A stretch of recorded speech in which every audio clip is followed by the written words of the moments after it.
بسم اللہ الرحمن الرحیم۔ عالم قرآن قابل رشک ہے۔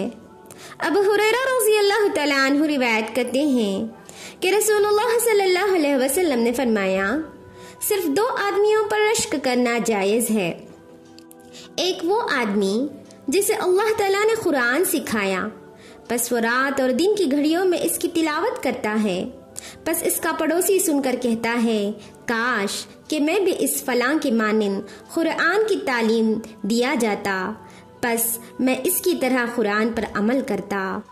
اور دوسرا وہ آدمی قابل رشک ہے جس کو اللہ تعالیٰ نے مال دیا، پس وہ اس مال کو حق کی راہ میں خرچ کرتا ہے، پس وہ اس کو دیکھ کر آدمی کہتا ہے، کاش کہ میں بھی اس کی مانند مال دیا جاتا تو میں بھی اس کی مانند عمل کرتا۔